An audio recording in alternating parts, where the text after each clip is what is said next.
میرے بھائیوں، آج کے اس ماحول میں، جس ماحول میں محمد رسول اللہ صلی اللہ علیہ وسلم کے تعلق سے طرح طرح کی واہیات باتیں کی جاتی ہیں، محبت رسول پر گفتگو کرنا یہ وقت کا تقاضا بھی ہے، اور یہ مسلمان ہونے کے ناطے ہم سب کا فرض ہے۔ میں نے خطبہ مسنونہ کے بعد اسی موضوع سے تعلق رکھنے والی ایک آیت تلاوت کی، جس آیت کے اندر اللہ تبارک و تعالی محمد رسول اللہ کو خطاب کرتے ہوئے فرماتا ہے، قُلْ إِن كُنتُمْ تُحِبُّونَ اللَّهَ فَاتَّبِعُونِي، اے محمد صلی اللہ علیہ وسلم، ان کو خبردار کر دو جو آپ کو رسول مانتے ہیں، جو آپ کو نبی مانتے ہیں، جو آپ کا کلمہ پڑھتے ہیں، جو آپ کی محبت کے دم بھرتے ہیں، جو اللہ تبارک و تعالیٰ کی الوہیت کا اقرار کرتے ہیں، قُلْ إِن كُنتُمْ تُحِبُّونَ اللَّهَ فَاتَّبِعُونِي يُحْبِبْكُمُ اللَّهُ، اگر تم اللہ سے محبت کرتے ہو تو میری اتباع کرو، اور اگر تم میری اتباع کرو گے تو نتیجتاً تمہیں محمد رسول اللہ صلی اللہ علیہ وسلم کی اتباع پر اللہ کی محبت حاصل ہو۔ اگر تم اللہ سے محبت کرتے ہو تو میری اطاعت کرو، اور اگر تم میری اطاعت کرو گے تو اللہ تبارک و تعالیٰ تم کو پسند کرے گا، تم سے محبت کرے گا، یحببکم اللہ۔ دوسرا نتیجہ یہ ہوگا میری اطاعت کا کہ اللہ تبارک و تعالیٰ تمہارے گناہوں کو بخش دے گا، تمہارے گناہوں کو معاف کر دے گا، اور اللہ تبارک و تعالیٰ تو غفور الرحیم ہے، معاف کرنے والا ہے، رحم کرنے والا ہے، مہربان ہے۔ اللہ کے نبی صلی اللہ علیہ وسلم کو حکم دیا گیا کہ اللہ کی محبت کی علامت یہ ہے، اللہ سے محبت کی علامت یہ ہے کہ محمد رسول اللہ کی اطاعت کی جائے۔ اسی طریقے سے اسی آیت کی تشریح کے طور پر میں نے آپ کے سامنے ایک حدیث پیش کی۔ اللہ کے نبی نے فرمایا، تم میں سے لا یؤمن احدکم، تم میں کا کوئی بھی شخص چاہے وہ کتنا ہی بڑا ایمان کا دعوے دار کیوں نہ ہو، چاہے وہ کتنا ہی بڑا حاجی اور نمازی کیوں نہ ہو، لا یؤمن احدکم، تم میں کا کوئی بھی شخص مومن نہیں ہو سکتا حتی اکون احب الیہ من ولدہ ووالدہ والناس اجمعین، یہاں تک کہ اس کی نظر میں میں اس کے والد سے، میں اس کی اولاد سے، اور میں ساری کائنات سے سب سے زیادہ پیارا اور محبوب نہ ہو جاؤں۔ ایمان کی علامت یہ ہے کہ اللہ کے نبی صلی اللہ علیہ وسلم سے محبت کی جائے۔ یہ بڑی چھوٹی سی بات ہے۔ ہم میں کا ہر مسلمان یہ دعویٰ کر سکتا ہے کہ میں اللہ کے نبی سے پیار کرتا ہوں، محبت کرتا ہوں، اپنی اولاد سے زیادہ محمد رسول اللہ کو چاہتا ہوں، اپنے والدین سے زیادہ آپ سے پیار کرتا ہوں، بلکہ ساری دنیا کے مقابلے میں محمد رسول اللہ کی شخصیت میری نظر میں سب سے زیادہ عزیز ہے۔ آپ میں کا ہر شخص یہ دعویٰ کر سکتا ہے، لیکن یہ دعویٰ بڑا آسان نہیں ہے۔ جس طرح سے زبان سے ادا کر لیا جائے اتنا عملاً آسان نہیں ہے۔ اگر محمد رسول اللہ کی کوئی تعلیم کی محبت، یہ دونوں اگر ٹکراتی ہیں تو اولاد کی محبت کو ترک کر دیا جائے، اللہ کے نبی کی محبت کو فوقیت دی جائے۔ اور اسی طریقے سے اگر والدین کی خواہش اللہ کے نبی کی خواہش سے ٹکرائے تو اللہ کے نبی کی خواہش کو، اللہ کے نبی کے طریقے کو، اللہ کے نبی کی شخصیت کو، اللہ کے نبی کی طرز زندگی کو فوقیت دی جائے۔ یہ والدین کے مقابلے میں اللہ کے نبی کو فوقیت دینے کا مطلب ہے۔ والناس اجمعین، اور یہ بہت بڑی بات ہے کہ سارے انسانوں کے مقابلے میں سب سے عزیز اور سب سے محبوب ذات جو ہمارے دل میں، ہماری نظر میں ہونی چاہیے، وہ اس حدیث کی روح سے محمد رسول اللہ کی شخصیت۔ یہاں سے منہج نکلتا ہے، یہ قاعدہ نکلتا ہے، یہ ضابطہ نکلتا ہے۔ دنیا کا کوئی امام ہو، دنیا کا کوئی ولی ہو، دنیا کا کوئی پیر ہو، دنیا کا کوئی فقیر ہو، آپ کی کوئی اولاد ہو، آپ کے والدین ہو، صحابہ کرام ہو، غیر نبی میں کوئی بھی شخص ہو، اگر اس کی بات محمد رسول اللہ کی بات سے ٹکراتی ہے تو اس حدیث کا ماحصل یہ ہے کہ محمد رسول اللہ کی محبت کا تقاضا یہ ہے، ایمان یہ ہے کہ اللہ کے نبی کی بات کو بالا رکھا جائے، اللہ کے نبی کی بات کو سر آنکھوں پر رکھا جائے، اللہ کے نبی کی بات کو فوقیت دی جائے، اللہ کے نبی محمد رسول اللہ کی حدیث کے سامنے، آپ کی سنت کے سامنے کسی کے فتوے اور کسی کے رائے کا کوئی اعتبار۔ یہ اللہ کے نبی صلی اللہ علیہ وسلم کی اس حدیث کا مقصد۔ میرے بھائیوں، محبت رسول پر بڑی باتیں ہوتی ہیں اور سارے مسلمان اس بات کو جانتے ہیں، بلکہ اس بات کو پر یقین رکھتے ہیں، اور سارے ایمان کا دعویٰ کرنے والے لوگ اپنے آپ کو محمد رسول اللہ کی محبت کرنے والا، یہ محمد رسول اللہ سے محبت کرنے والا ثابت کرتے ہیں۔ لیکن اس دعوے میں کتنی سچائی ہوگی، یہ دعویٰ عملاً کتنا سچا ہوتا ہے، اس میں کتنی صداقت ہوتی ہے، یہاں پر انسان فیل ہو جاتا ہے۔ میرے بھائیوں، اللہ کے نبی سے محبت کا تقاضا یہ ہے کہ اللہ کے نبی کی سنتوں کو، اللہ کے نبی کی زندگی کو، اللہ کے نبی کی حدیثوں کو فوقیت دی جائے، اوپر رکھا جائے۔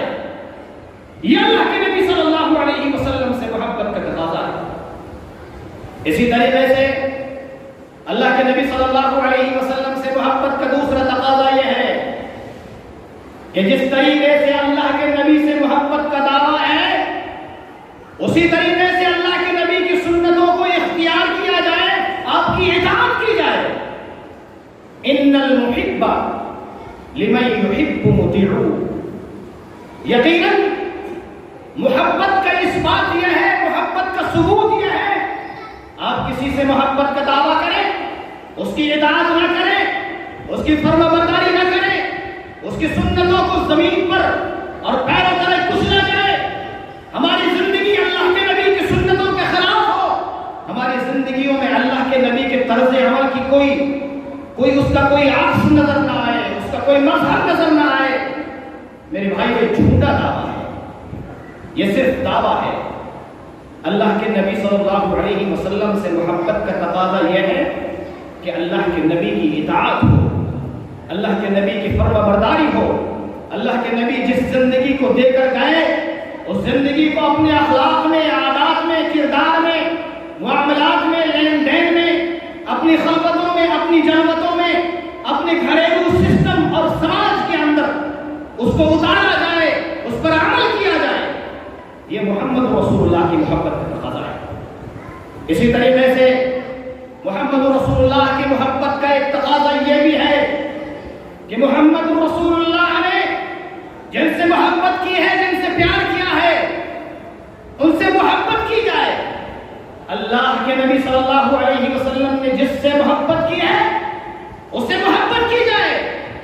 اللہ کے نبی نے جس سے محبت کی ہے اس کو گالیاں نہیں دی جائیں، اللہ کے نبی نے جس کو افضل قرار دیا ہے اس کو افضل سمجھا جائے۔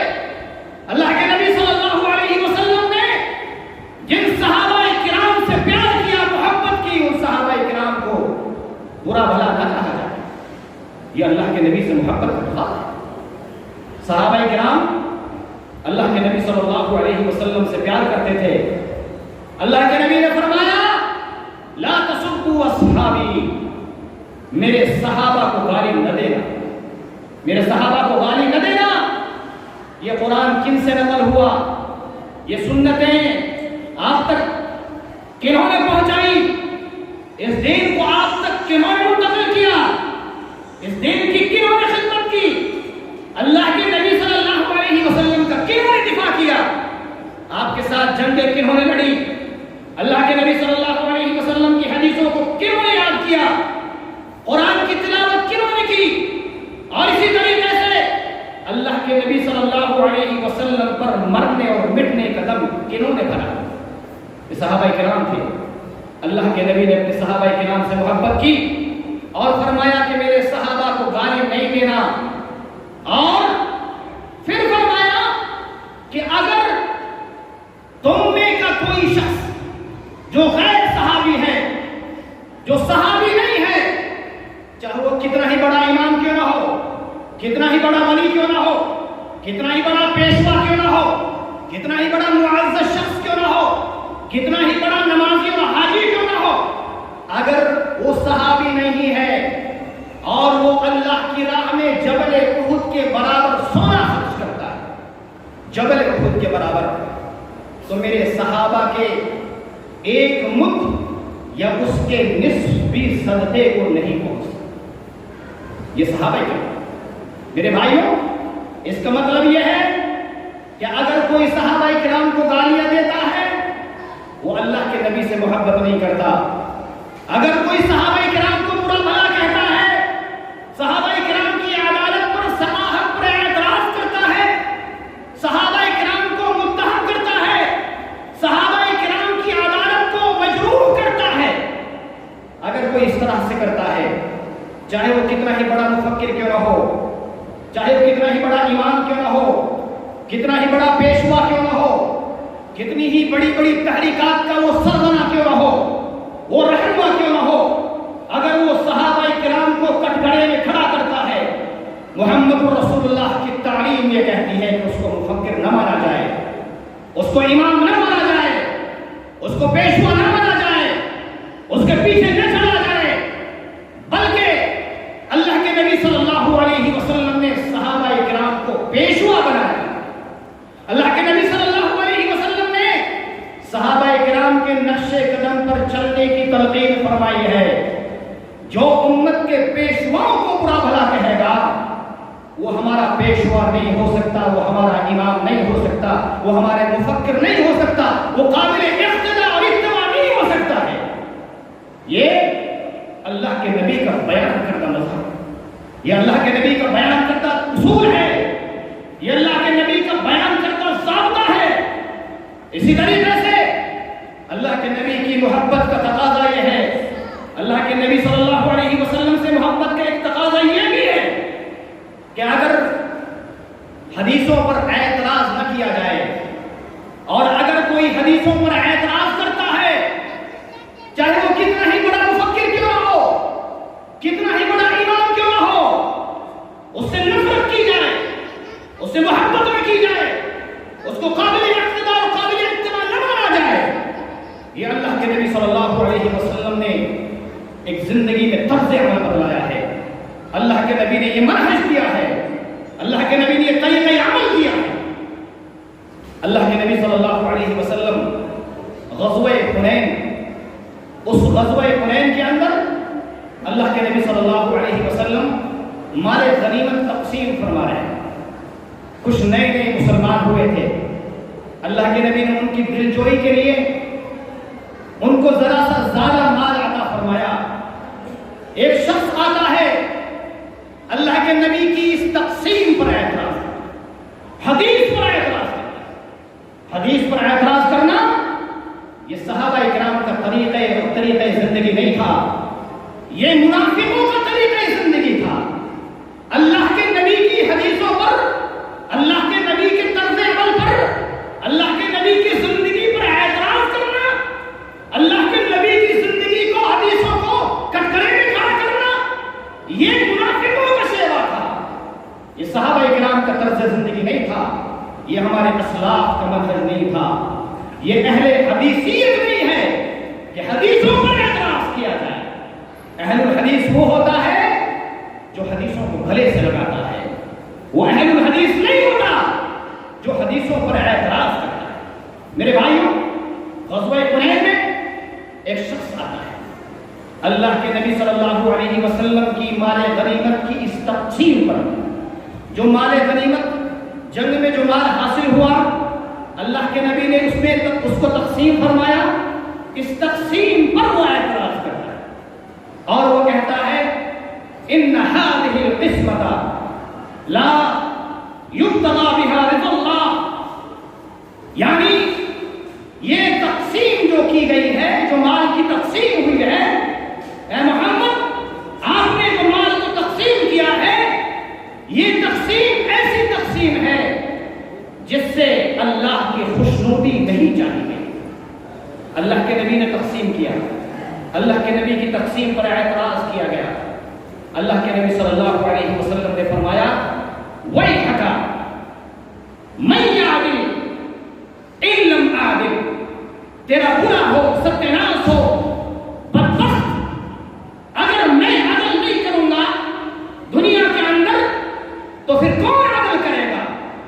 اس دنیا کے اندر اگر نبی ہی عدل نہ کرے تو دنیا میں پھر کون عادل ہو سکتا ہے؟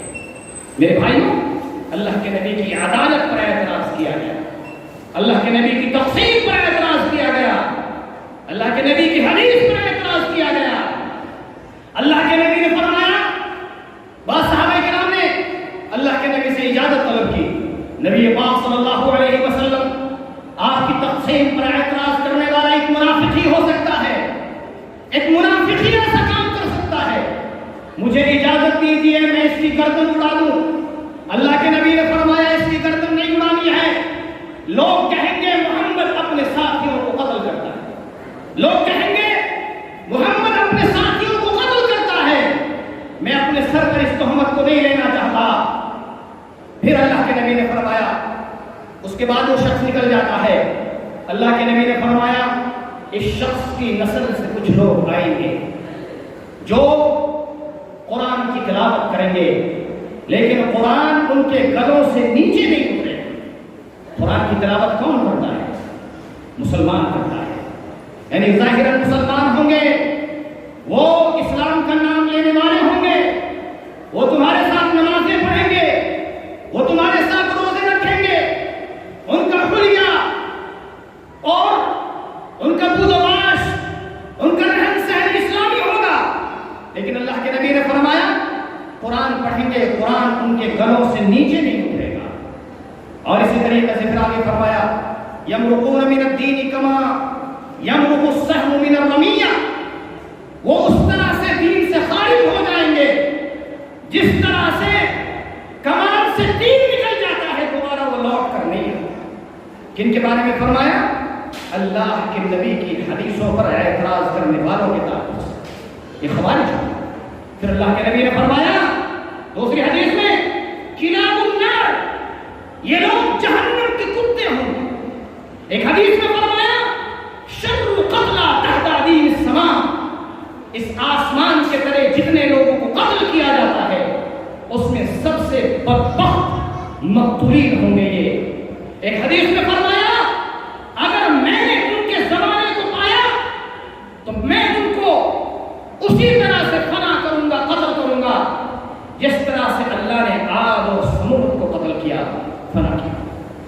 کن کے تعلق سے فرمایا؟ اور ایک روایت میں اللہ کے نبی نے فرمایا کہ تم ان کی نمازوں کو دیکھ کر اپنی نمازوں کو حقیر سمجھو۔ تم ان کو دیکھو گے اتنی نمازی ہوں گے، ان کی نمازوں کو دیکھ کر اپنی نمازوں کو حقیر سمجھو، تم ان کے روزوں کو دیکھ کر اپنی روزوں کو حقیر سمجھو گے، اپنی عبادتوں کو حقیر سمجھو گے، اتنے نمازی ہوں۔ لیکن ان کا مشغلہ مشغلہ کیا ہوگا؟ حدیثوں پر اعتراض کرنا، حدیثوں پر اعتراض کرنا، یہ ان کا مشغلہ ہوگا۔ اللہ کے نبی صلی اللہ علیہ وسلم کی روایت سے، اس حدیث سے سمجھ میں آتا ہے کہ جب کوئی حدیث آ جائے اس حدیث کے سامنے سر تسلیم خم کر لینا چاہیے۔ میرے بھائی، یہ اللہ کے نبی نے زندگی جینے کا منہج دیا ہے، یہ طریقہ عمل ہے۔ اسی طریقے سے ایک اور محبت رسول کا تقاضا یہ ہے کہ حدیثوں سے محبت کی جائے، حدیثوں پر اعتراض نہ کیے جائے، حدیثوں سے محبت کی جائے، حدیثوں پر اعتراض نہ کیے جائیں۔ اسی طریقے سے حدیثوں کی تعلیم، حدیثوں کو پڑھنے پڑھانے والے، حدیثوں کا علم رکھنے والے اور جو حدیث والے ہیں، اہل الحدیث ہیں، اہل السنہ ہیں، جن کے پاس حدیث کا علم ہے، ان سے محبت کی جائے، ان کی عزت کی جائے، ان کی تقریم کی جائے۔ میرے بھائیوں، آپ جو ہے دو واقعے صحابہ کرام کے میں بیان کرتا ہوں، ان واقعات سے آپ سمجھ سکتے ہیں کہ صحابہ کرام کو اللہ کے نبی صلی اللہ علیہ وسلم نے کون سا منہج دیا تھا، کون سا طریقہ کار دیا تھا؟ حدیثوں سے محبت کرنا، حدیثوں سے مسائل کا استنباط کرنا، حدیثوں کی روشنی میں زندگی گزارنا، حدیثوں کی روشنی میں فتوے دینا، حدیثوں کی روشنی میں اپنی زندگی کا لائحہ عمل تیار کرنا، حدیثوں کو پڑھانا، حدیثوں کی روشنی میں فقہ کا موازنہ کرنا۔ یہ اللہ کے نبی صلی اللہ علیہ وسلم کا طرز زندگی ہے، اصول ہے، منہج ہے۔ حضرت جابر بن عبداللہ رضی اللہ تعالیٰ عنہ نہایت عظیم صحابی ہیں۔ آپ کو خبر لگی کہ شام کے اندر ایک صحابی ہے، اللہ کے نبی کا ایک پیارا سا صحابی ہے، جس کے پاس اللہ کے نبی کی ایک حدیث ہے، اور مدینہ سے لے کر شام تک کا سفر اس زمانے میں 1 مہینے کا سفر ہوا کرتا تھا۔ حضرت جابر بن عبداللہ رضی اللہ تعالیٰ عنہ نے ایک سواری خریدی۔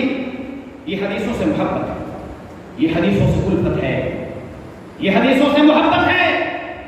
آج بہت ساری ہماری زندگیاں حدیثوں سے خالی ہیں، حدیثوں پر عمل سے خالی ہیں، حدیثوں کی محبت سے خالی ہیں۔ اس صحابی کو معلوم ہوتا ہے کہ ایک حدیث کسی صحابی کے پاس ہے، مدینہ سے لے کر شام تک کا جو سفر ہوا کرتا تھا 1 مہینے کا سفر ہوا کرتا تھا۔ اس صحابی نے ایک جو ہے سواری خریدی۔ سواری خریدنے کے بعد آپ نے اس پر سواری فرمائی، 1 مہینے کے سفر کے بعد اس صحابی کے پاس پہنچا اور پھر اس صحابی کے دروازے پر گیا اور اس سے وہ حدیث حاصل کی، اور اس صحابی سے کہا کہ مجھے خوف لاحق ہوا کہیں ایسا نہ ہو کہ آپ اس دنیا سے چلے جائیں اور اللہ کے نبی کی ایک حدیث آپ کے سینے میں دفن رہ جائے، اس کا لوگوں کو علم نہ ہو۔ یہ ہوتے ہیں حدیثوں سے محبت کرنے والے۔ اسی طریقے سے ایک اور واقعہ میں آپ کے سامنے بیان کرتا ہوں۔ اللہ کے نبی صلی اللہ علیہ وسلم کی حدیثوں سے محبت کرنے والا حضرت ابن عباس رضی اللہ تعالیٰ عنہ نہایت عظیم صحابی، ترجمان القرآن ہیں، الحبر البحر، علم کے سمندر تھے، علم کے سمندر تھے، مکہ کے امام ہیں، اور اللہ کے نبی نے آپ کو تفسیر کی، آپ کے لیے تفسیر کی دعا فرمائی، اللہم علمہ التعویل، اے اللہ اس صحابی کو تفسیر کا علم عطا فرما۔ یہ ابن عباس رضی اللہ تعالیٰ عنہ اور آل بیت سے تعلق رکھتے ہیں۔ عباس جو آپ صلی اللہ علیہ وسلم کے چچا تھے، ان کے بیٹے ہیں عبداللہ ابن عباس، نوعمر صحابی۔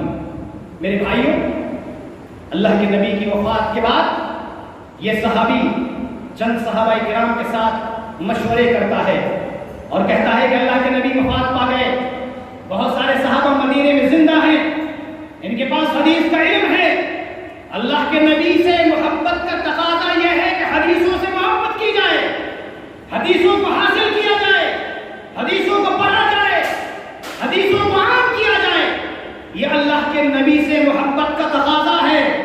ہم لوگوں کے گھر گھر جا کر، صحابہ کرام کے حدیثوں کا علم حاصل کرتے ہیں۔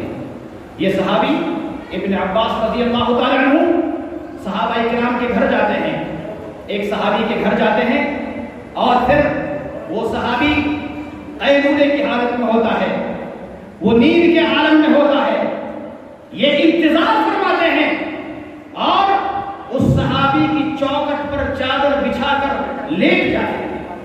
حضرت ابن عباس فرماتے ہیں ہوائیں چلتی میرے چہرے پر غبار آ جاتا، تھوڑی سی دیر کے بعد یہ صحابی جس کے پاس کوئی حدیث تھی، حدیث کا علم تھا، یہ صحابی نیند سے بیدار ہوتے ہیں اور گھر سے باہر نکلتے ہیں دروازے پر تو دیکھتے ہیں کہ ابن عباس جو قرآن کا عالم ہے، جو اللہ کے نبی کے خاندان کا فرزند ہے، جو عظیم صحابی ہے، جس سے اللہ کے نبی محبت کرتے تھے، میرے بھائیوں یہ میرے در پر اور دروازے پر لیٹے ہوئے ہیں اور پھر ان سے کہتے ہیں کہ ایسا کیوں نہ ہوا کہ آپ نے مجھ کو اپنے یہاں بلا لیا ہوتا، میں آپ کو حدیث بتلا دیتا۔ حضرت ابن عباس رضی اللہ تعالیٰ عنہ فرماتے ہیں کہ نہیں، جن کے پاس حدیث کا علم ہوتا ہے ان کے گھر جا کر حدیث کا علم سیکھا جاتا ہے، ان کو اپنے گھر نہیں بلایا جاتا۔ یہ اللہ کے نبی کی تربیت تھی، یہ اللہ کے نبی صلی اللہ علیہ وسلم کی طرز زندگی تھی، یہ اللہ کے نبی صلی اللہ علیہ وسلم کا دیا ہوا اصول تھا، یہ ضابطہ حیات تھا۔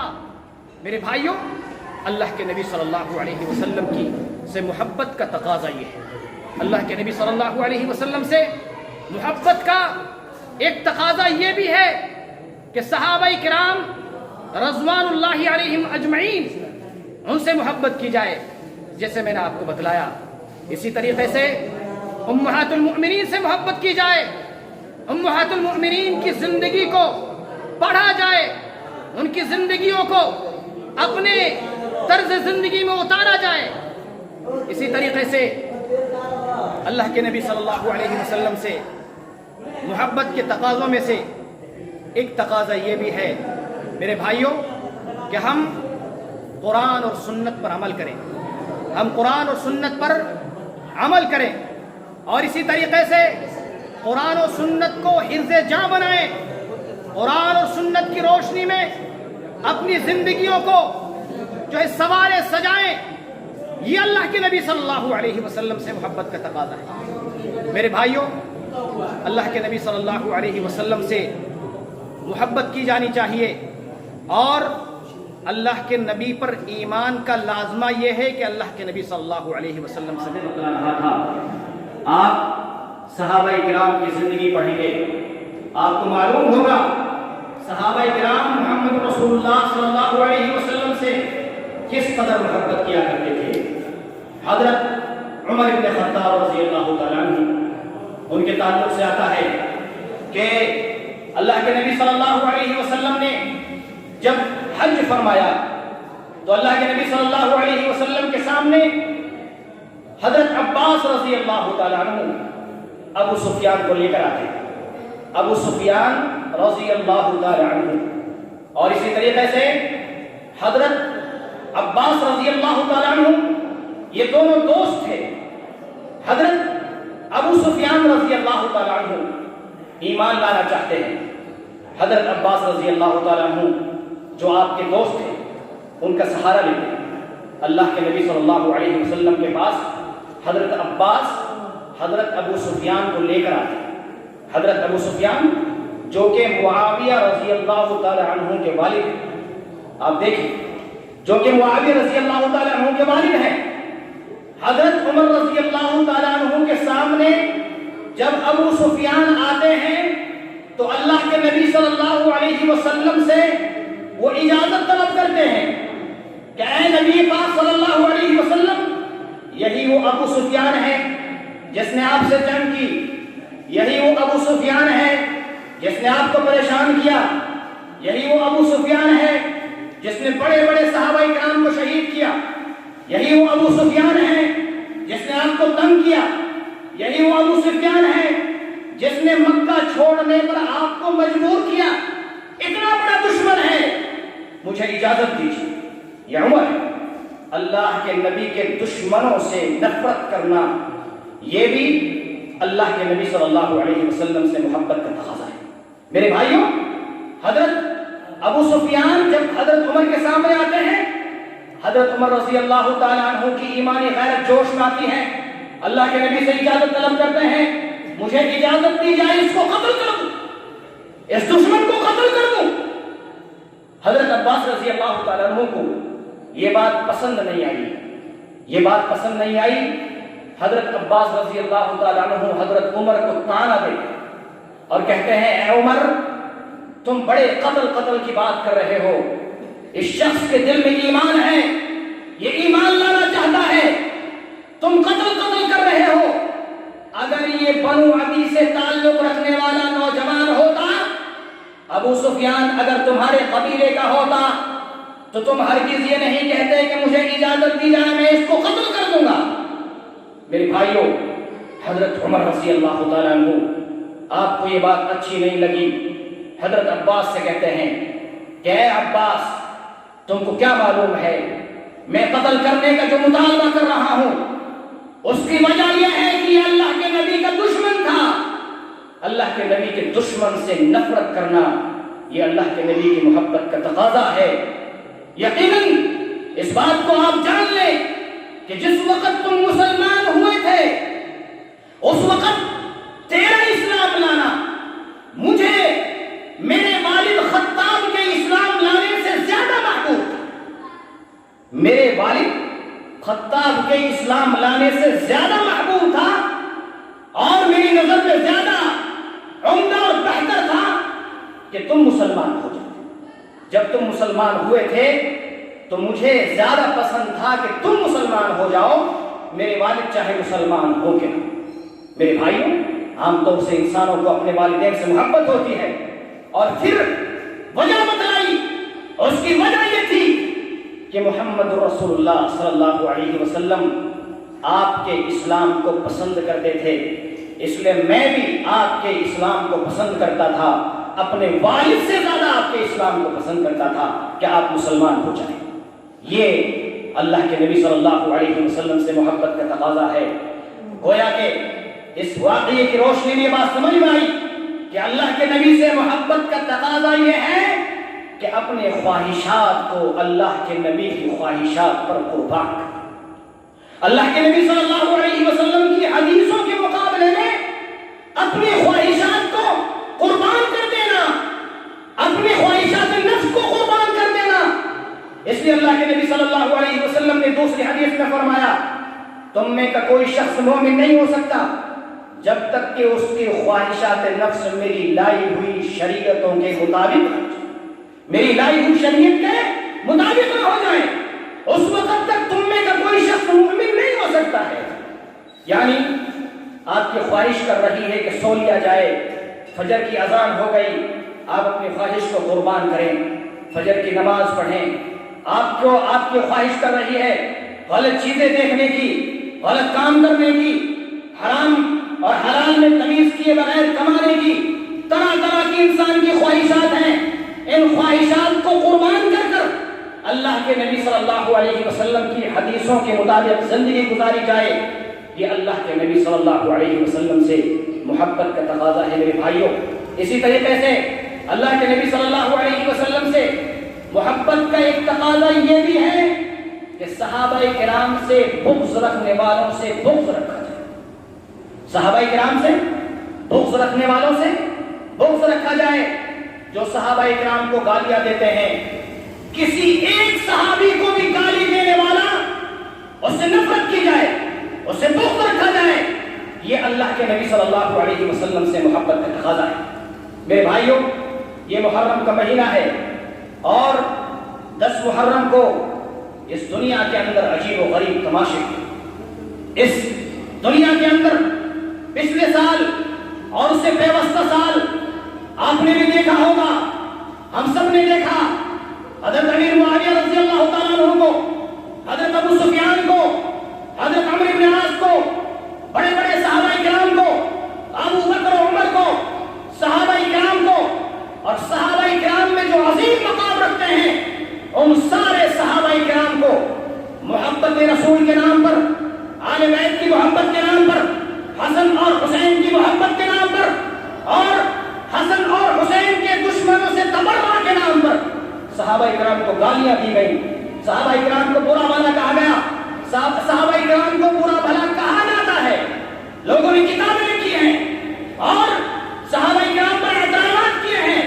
میرے بھائیوں، حضرت عثمان پر اعتراض کیا گیا ہے، حضرت امیر معاویہ کو برا بھلا کہا گیا ہے، اسی طریقے سے حضرت عمر بن العاص کو کٹکرے میں کھڑا کیا گیا ہے۔ یہ اللہ کے نبی سے محبت کا تقاضا ہے۔ اللہ کے نبی سے محبت کا تقاضا یہ ہے کہ سارے صحابہ کرام وہ عدول ہیں، وہ ثقات ہیں، وہ اسلام کے شہسوار ہیں، وہ اسلام کے سپاہی ہیں، وہ قرآن کو ہم تک پہنچانے والے ہیں، وہ محمد رسول اللہ پر جان نثار کرنے والے ہیں، وہ محمد رسول اللہ پر جان لگانے والے ہیں۔ انہوں نے اللہ کے نبی کا دفاع کرتے کرتے زخم کھائے ہیں، تیر کھائے ہیں، انہوں نے اسلام کی سربلندی کے لیے جنگیں کی ہیں، انہوں نے دنیا کو فتح کیا ہے۔ میرے بھائیوں، صحابہ کرام سے محبت کرنا یہ اللہ کے نبی سے محبت کا تقاضا ہے۔ صحابہ کرام سے نفرت کرنے والے، بغض رکھنے والے لوگوں سے بغض رکھنا یہ نبی پاک صلی اللہ علیہ وسلم سے محبت کا تقاضا ہے۔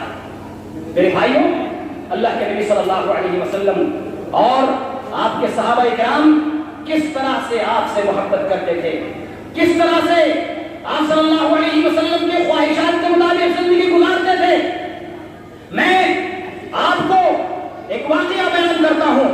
اللہ کے نبی صلی اللہ علیہ وسلم کسی مجلس میں بیٹھے ہوئے، ایک صحابی آتا ہے اور اللہ کے نبی اس صحابی کو دیکھ کر ایک کلمہ استعمال کرتے ہیں۔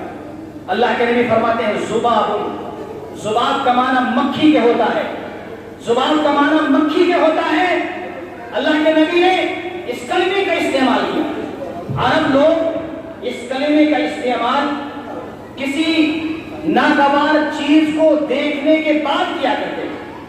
اس صحابی نے جب اللہ کے نبی کی زبان سے یہ سنا کہ اللہ کے نبی صلی اللہ علیہ وسلم ذباب کا لفظ استعمال کر رہے ہیں، تو اس صحابی نے یہ سمجھا کہ شاید کہ اللہ کے نبی نے مجھے دیکھ کر یہ جملہ، یہ کلمہ استعمال فرمایا ہے۔ اللہ کے نبی صلی اللہ علیہ وسلم نے اس کلمے کا استعمال مجھے دیکھ کر، اس صحابی کے بال ذرا لمبے لمبے تھے۔ میرے بھائیوں، اس صحابی نے اس بات کی ضرورت بھی محسوس نہیں کی کہ اللہ کے نبی سے یہ پوچھ لے کہ اے اللہ کے نبی صلی اللہ علیہ وسلم، آپ نے مجھے مراد لیا ہے اس کلمے سے؟ بنا پوچھے ہوئے آپ وہاں سے چلے گئے اور جانے کے بعد اپنے بالوں کو کٹایا، اور بالوں کو کٹانے کے بعد اللہ کے نبی کے پاس تشریف لاتے ہیں اور اللہ کے نبی سے کہتے ہیں کہ نبی پاک صلی اللہ علیہ وسلم، میں نے اپنے بالوں کو تراش کیا ہے۔ اللہ کے نبی نے فرمایا، میں نے لم اعلی کا بہذا، جو جملہ، جو کلمہ میں نے استعمال فرمایا تھا، میں نے تجھے دیکھ کر وہ کلمہ استعمال نہیں فرمایا تھا، لیکن تو نے جو بالوں کو کٹا لیا ہے یہ بہتر کیا ہے۔ یہ صحابہ کرام کی زندگی تھی۔ اللہ کے نبی صلی اللہ علیہ وسلم سے محبت کا یہ تقاضا تھا۔ صحابہ کرام اللہ کے نبی سے محبت کرتے تھے اور اس محبت کو عملی جامہ پہناتے تھے۔ اللہ کے نبی کی پیشانی پر اگر شکن آ جایا کرتی تھی، صحابہ کرام اپنی زندگیوں کو بدل لیا کرتے تھے۔ اللہ کے نبی ایک اعلان کرتے تھے، شراب کے مٹکوں کو توڑ دیا جایا کرتا تھا۔ اللہ کے نبی کی ایک بات کو سن کر نظریں جھک جایا کرتی تھی۔ اللہ کے نبی کا ایک اعلان سن کر لوگوں کی صدقات و خیرات سے جھولیاں بھر جایا کرتی تھی، اور اللہ کے نبی صلی اللہ علیہ وسلم کے حکم کو سنتی، عورتیں اپنی کانوں کی بالیاں اور پیروں کے پازے اور اپنے جہازوں کو کنگنوں کو اتار کر صحابہ کرام کی جھولیوں میں ڈال کر صدقہ کر دیا کرتی تھی۔ یہ اللہ کے نبی صلی اللہ علیہ وسلم پر جان لٹانے والے، جان نچھاور کرنے والے صحابہ کرام تھے۔ ہم محمد رسول اللہ سے محبت کا دعویٰ کرتے ہیں، لیکن یہ دعویٰ اتنا آسان نہیں ہے، یہ دعویٰ اتنا آسان نہیں ہے۔ یہ دعویٰ، اس دعوے کا تقاضا یہ ہے کہ ہماری زندگی اسلام کے مطابق ہو، ہماری زندگی سنتوں کے مطابق ہو، ہماری زندگی، ہمارے معاملات، ہمارا لین دین، ہماری خلوتیں، ہمارا طریقہ عمل، ہماری طرز زندگی وہ اسلام کے مطابق ہو۔ میرے بھائیوں، ہم 5 وقتہ نمازی ہوں، زندگی کے کسی بھی معاملے میں اگر ہمیں کوئی فیصلہ لینا ہو، کسی عالم سے دریافت کریں، اس عالم سے پوچھیں، قرآن اور حدیث کی روشنی میں وہ آپ کو جو جواب بتلائے اس کی روشنی میں عمل کیا جائے۔ یہ محبت رسول کا تقاضا ہے۔ محبت رسول کا تقاضا یہ نہیں ہے کہ اللہ کے نبی کو گالیاں دی جائیں تو اسٹیٹس پر محمد رسول اللہ کا نام لگا دیا جائے، زندگی بدعمل ہو، زندگی میں شراب نوشی ہو، زندگی میں قمار بازی ہو، زندگی بے رحمی کی شکار ہو، ہم مسجدوں سے دور ہو، زندگی نمازوں سے خالی ہو، زندگی صداقت سے عاری ہو، زندگی اللہ کے نبی کی طرز زندگی سے خالی ہو، زندگی میں بغض ہو، زندگی میں حسد ہو، زندگی میں نفرتیں ہو، یہ اللہ کے نبی سے محبت کا تقاضا ہے۔ اللہ کے نبی صلی اللہ علیہ وسلم سے محبت کرنے والے آپس میں ایک دوسرے سے محبت کرتے ہیں۔ آپ کو حضرت ابو ذر رضی اللہ تعالیٰ عنہ کا واقعہ سناتا ہوں، اور اس واقعے کو سنانے کے بعد میں اپنی بات کو ختم کرتا ہوں۔ حضرت ابو ذر رضی اللہ تعالیٰ عنہ، انہوں نے حضرت بلال رضی اللہ تعالیٰ عنہ کو آگ دلائی۔ حضرت بلال حبشی غلام تھے، حضرت بلال سیاہ تھے، رنگ میں کالے تھے۔ میرے بھائیوں، حضرت بلال کو حضرت ابو ذر رضی اللہ تعالیٰ عنہ کہتے ہیں، یا ابن السودا، اے کالی کلو کی عورت کے بیٹے۔ یہ بات حضرت بلال کو پسند نہیں آئی۔ وہ سماج، جس سماج کو اللہ کے نبی نے پیار اور محبت کا گہوارہ بنایا تھا، وہ محمد رسول اللہ، جس محمد رسول اللہ کے سماج میں محبت تھی، عدالت تھی، جس محمد رسول اللہ کے سماج میں نہ کوئی گورا تھا نہ کوئی کالا تھا، جس محمد رسول اللہ کے سماج میں بچوں کو، عورتوں کو، بوڑھوں کو، مسلموں کو، غیر مسلموں کو، سب کو عزت و تکریم کے ساتھ جینے کا حق دیا گیا تھا، حضرت بلال کو یہ بات غیر معمول لگی۔ حضرت بلال کو یہ بات پسند نہیں آئی۔ حضرت بلال نے اللہ کے نبی سے شکایت کی۔ اللہ کے نبی صلی اللہ علیہ وسلم نے فرمایا کہ اے ابو ذر، انک علم فیک جاہلیت، اے ابو ذر، مسلمان تو ہو گئے لیکن تمہارے اس جملے سے جاہلیت کی بو آئی۔ اسلام جاہلیت کو ختم کرنے کے لیے آیا، اسلام جہالت کو مٹانے کے لیے آیا تھا، اسلام علم کا نام ہے، اسلام لوگوں کو علم اور ثقافت کے درس دینے کے لیے آیا تھا، اسلام جاہلیت کو مٹانے کے لیے آیا تھا۔ تمہارے اندر ابھی بھی جاہلیت کی رمق باقی ہے۔ اللہ کے نبی حضرت ابو ذر کو جب یہ جملہ کہتے ہیں تو اللہ کے نبی صلی اللہ علیہ وسلم سے حضرت ابو ذر گزارش کرنے لگتے ہیں، اے اللہ کے نبی، بہت بڑی غلطی ہو گئی، میرے لیے اللہ سے مغفرت طلب کیجیے، میں معافی مانگتا ہوں۔ یہ صحابہ کرام کا سماج تھا۔ اس کے بعد حضرت ابو ذر رضی اللہ تعالیٰ عنہ حضرت بلال کے پاس جاتے ہیں، حضرت بلال مسجد نبی میں ہوتے ہیں، حضرت بلال کے پاس جاتے ہیں، حضرت بلال رضی اللہ تعالیٰ عنہ کے پاس جا کر اپنے گالوں کو زمین پر رکھتے ہیں، اپنے گال۔ یہ اللہ کا خوف تھا، یہ اللہ کے نبی کی محبت تھی۔ اللہ کے نبی نے ایک جملے کو ناپسند فرمایا۔ اللہ کے نبی نے اس صحابی سے کہا، تیرے اندر جاہلیت کی بو آتی ہے۔ یہ صحابی خوف سے لڑ جاتا ہے، خوف کے مارے کپکپا اٹھتا ہے، حضرت بلال کے پاس جاتا ہے، اپنے گال کو زمین پر رکھ دیتا ہے اور حضرت بلال سے کہتا ہے، اے بلال، میری تجھ سے گزارش ہے، اپنے پیر کو میرے اس گالوں پر رکھو۔ میرے نفس میں عزت کا احساس ہے، میرے نفس کے اندر تکبر کا احساس ہے۔ میرے تکبر نے، میری انا نے، میری عزت نے، میرے عرب ہونے نے مجھے اس بات پر آمادہ کیا کہ میں تیرے دل کو تکلیف پہنچاؤں اور میں تجھے ایک ایسا جملہ کہوں جو تجھے ناگوار گزرے۔ تم میرے نفس کو ذلیل تاکہ میرے نفس سے عزت کا تکبر کا خمار اتر جائے۔ میرے بھائی یہ صحابہ اور حضرت بلال کے سامنے اپنے گالوں کو رکھ دیتے ہیں۔ حضرت بلال رضی اللہ تعالیٰ عنہ ابو ذر سے کہتے ہیں میں اس گال پر اس گردن پر کبھی بھی پیر نہیں رکھ سکتا جس گردن میں جس پیشانی نے اللہ کے لیے سجدے کیے۔ محبت دیکھیے، اپنے سماج کی نفرت دیکھیے، اپنے سماج کا بغض دیکھیے، اپنے سماج کی عداوتیں دیکھیے۔ ہمارے سماج کے اندر افسوس کے ساتھ کہنا پڑتا ہے بعض لوگوں کا مشغلہ ہی یہی ہے کہ لوگوں میں عیب تلاشے جائیں۔ فلاں نے کوٹھی بنا لی، فلاں نے گاڑی خرید لی، فلاں نے یہ کیا کر لیا۔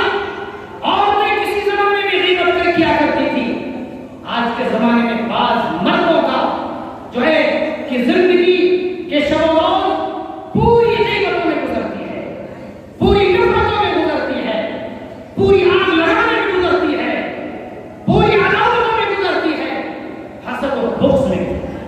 میرے بھائیوں آج کے زمانے میں مسلمان زمینیں ہڑپ لیتا ہے، مقدمے بازیاں کرتا ہے، جھوٹے مقدمے لڑ لڑ کر مسلمانوں کو پریشان، اور پھر مقدمے جیت جیت کر مٹھائی تقسیم کرتے ہیں۔ ان کا احساس نہیں ہوتا کسی کے دل کو تکلیف پہنچانا کتنا بڑا گناہ ہے۔ یہ صحابی ہے، حضرت بلال کے سامنے اپنے گالوں کو رکھ دیتا ہے۔ حضرت بلال بھی ایک عظیم صحابی تھے۔ میرے بھائیوں گوارا نہیں کرتے کہ پیر رکھیں۔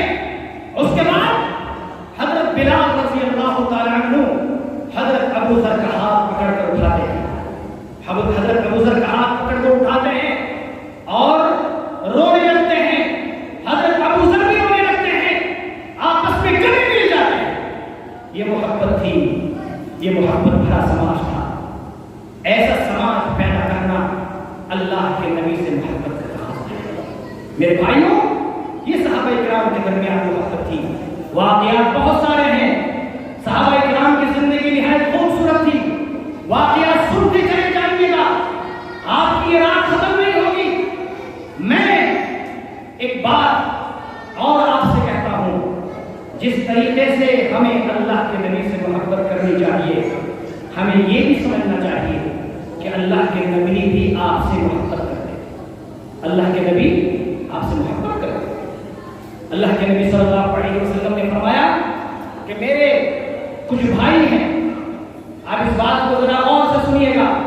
یہ نوجوان جس کو یہ نہیں معلوم کہ اللہ کے نبی کا طرز زندگی کیا ہے، یہ نوجوان جو بڑی بڑی کتابیں تو پڑھتا ہے لیکن اللہ کے نبی کی سیرت پر، اللہ کے نبی کی حدیثوں پر لکھی گئی جو کتابیں ہیں، شاید کہ اس نے کسی ایک حدیث کی کتاب کبھی ترجمہ پڑھا ہو۔ یہ اللہ کے نبی سے محبت کا دعویٰ کرنے والا جھوٹا مسلمان، جھوٹا نوجوان، میرے بھائیوں اس نوجوان کو اس واقعے کو غور سے سننا چاہیے۔ اللہ کے نبی صلی اللہ علیہ وسلم، آپ صلی اللہ علیہ وسلم کے صحابہ کرام وہ کس طرح سے آپس میں، اللہ کے نبی کس طرح سے آپ سے محبت کرتے ہیں۔ اللہ کے نبی فرماتے ہیں ان لی اخوانا، میرے کچھ بھائی ہیں جن بھائیوں کو دیکھنے کی مجھے خواہش، جن بھائیوں کو دیکھنے کی مجھے خواہش ہے۔ گویا کہ ان بھائیوں سے وہ بھائی مراد تھے جن بھائیوں کو اللہ کے نبی نے نہیں دیکھا تھا۔ صحابہ کرام کو اللہ کے نبی نے دیکھا تھا۔ صحابہ کرام کہتے ہیں کہ اللہ کے نبی ہم آپ کے بھائی نہیں ہیں۔ تو اللہ کے نبی فرماتے ہیں تم میرے صحابہ ہو، تم میرے دوست ہو، میرے بھائی تو وہ ہیں جو تمہارے پاس آئیں گے، جن کو میں نے نہیں دیکھا ہوگا، جن کو میں نہیں دیکھا۔ میری خواہش ہے، مجھے پسند ہے، میں محبت کرتا ہوں کہ میں ان کو اپنے آنکھوں سے دیکھوں۔ میرے بھائیوں آپ سے اللہ کے نبی اتنا پیار کرتے تھے۔ صحابہ کرام نے پوچھا کہ اللہ کے نبی آپ نے تو دیکھا نہیں ہوگا، قیامت کے دن جب حوض کوثر پر آپ پانی پلائیں گے تو آپ ان کو کیسے پہچانیں گے؟ اللہ کے نبی نے فرمایا میں اپنے بھائیوں کو اس طرح سے پہچانوں گا کہ قیامت کے دن یہ میرے بھائی، انہوں نے نمازیں پڑھی ہوں گی، انہوں نے مسجدوں کو آباد کیا ہوگا، انہوں نے میری سنتوں کو زندہ کیا ہوگا، انہوں نے میری طرز زندگی کو اپنایا ہوگا، انہوں نے انہوں نے وضو کی ہوگی، ان کے وضو کے اعضاء اس طرح سے چمک رہے ہوں گے جس طرح سے کالے گھوڑے کے اندر سفید نشان چمکتے ہیں۔ میں ان کے اعضاء وضو سے اور ان کے روشن اعضاء سے ان کو پہچانوں گا اور ان کو بلاؤں گا کہ آؤ حوض کوثر کا پانی میرے مبارک ہاتھ سے پیو۔ میرے بھائیوں، یہ اللہ کے نبی صلی اللہ علیہ وسلم کی زندگی تھی۔ اللہ کے نبی آپ سے نہایت محبت کرتے تھے، اللہ کے نبی آپ سے نہایت محبت کرتے تھے۔ ایک صحابی اللہ کے نبی صلی اللہ علیہ وسلم، ایک دیہاتی صحابی جن کا نام ظاہر ہے، اللہ کے نبی صلی اللہ علیہ وسلم کی صحابی، یہ اللہ کے نبی کی طرز زندگی تھی۔ اس صحابی کو اللہ کے نبی پیچھے سے پکڑ لیتے ہیں۔ یہ صحابی اللہ کے نبی کو نہیں دیکھ پاتے، نہیں پہچان پاتے کون ہے۔ یہ صحابی کہتے ہیں کہ کون ہے جس نے مجھے پیچھے سے پکڑا ہے، مجھے چھوڑیے، مجھے چھوڑیے۔ ذرا سا نظر گھماتے ہیں تو دیکھتے ہیں کہ جو مذاق کرنے والے ہیں وہ محمد رسول اللہ صلی اللہ علیہ وسلم۔ میرے بھائیوں، جب اس صحابی کو یہ معلوم ہوتا ہے کہ پیچھے سے پکڑنے والے وہ کوئی اور نہیں ہے، وہ اس کائنات کی عظیم ہستی ہے، تو میرے بھائیوں یہ صحابی کوشش کرتے ہیں کہ میرے نبی مزید اور مجھے پکڑے رکھیں، مزید اور مجھے پکڑے رکھیں۔ اس کے بعد اللہ کے نبی فرماتے ہیں من یشتری ھذا العبد، اے لوگوں، میں اس غلام کو فروخت کر رہا ہوں، اس غلام کو مجھ سے کون خریدے گا؟ حضرت ظاہر یہ غلام نہیں تھے، آزاد تھے، لیکن اللہ کے نبی نے مذاق کرتے ہوئے کہا کہ یہ میرا غلام ہے، اسے مجھ سے کون خریدے گا؟ حضرت ظاہر یہ ذرا کالے تھے اور چہرہ مولا ذرا اچھا نہیں تھا۔ حضرت ظاہر کہتے ہیں کہ اے نبی پاک صلی اللہ علیہ وسلم، آپ مجھے بیچ کر کوئی خاص مال حاصل نہیں کر سکتے ہیں، آپ مجھے ایک سستا غلام پائیے گا، لوگ مجھے نہیں خریدیں گے، میں بے حیثیت ہوں، بے قیمت ہوں، چہرہ مہرے کے اعتبار سے میں اتنا حسین نہیں ہوں۔ اگر آپ مجھے غلام کے طور پر فروخت دیجیے گا تو مجھے لوگ بڑی کم قیمت میں خریدیں گے۔ اللہ کے نبی فرماتے ہیں مجھ سے محبت کرنے والے بے قیمت نہیں ہوتے ہیں، مجھ سے محبت کرنے والے اللہ کی نظر میں بڑے قیمتی ہوتے ہیں۔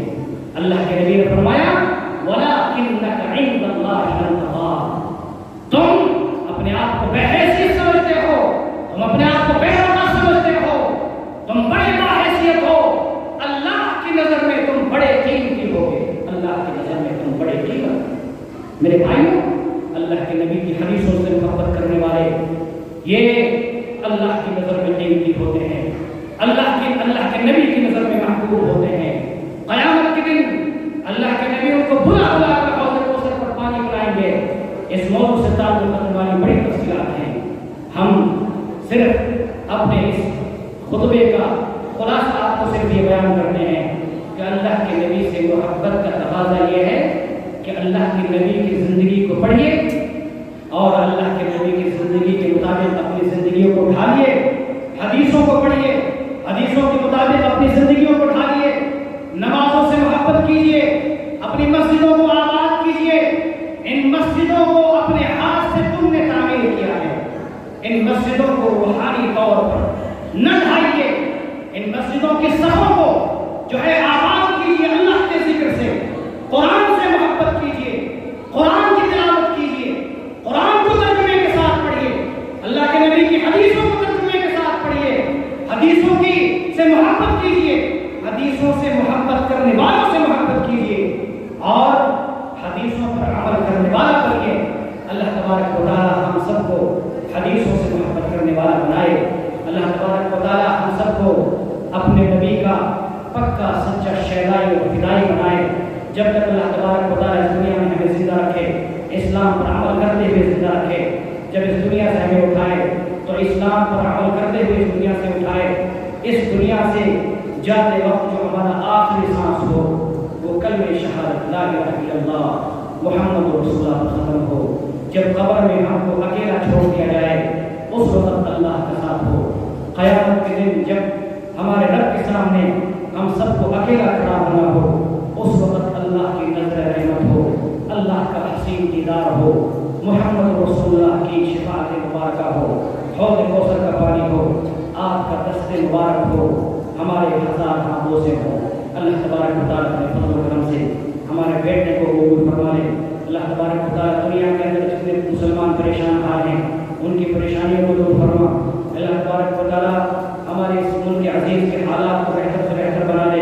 اللہ تبارک و تعالیٰ ہم اپنی توحید کو وسیلہ بنا کر تجھ سے گزارش کرتے ہیں، درخواست کرتے ہیں، تجھ سے بھیک مانگتے ہیں کہ اللہ تبارک و تعالیٰ ہماری توحید کی برکت سے ہماری موت بھی توحید پر ہو۔ اللہ تبارک و تعالیٰ ہم کو جب تک دنیا میں زندہ رکھ، قرآن سے محبت کرتے ہوئے زندہ رکھ، قرآن ہمارے سینوں کی ٹھنڈک ہو، قرآن ہماری زندگیوں میں ہو۔ اللہ تبارک و تعالیٰ ہماری بہن بیٹیوں کی عزتوں کی حفاظت فرما۔ اللہ تبارک و تعالیٰ ہمیں دین سے محبت کرنے کی توفیق عطا فرما۔ اللہ تبارک و تعالیٰ ہمارے نوجوانوں کی اصلاح فرما، ہمارے نوجوانوں کو دین سے محبت کرنے والا بنا، نمازی بنا دے۔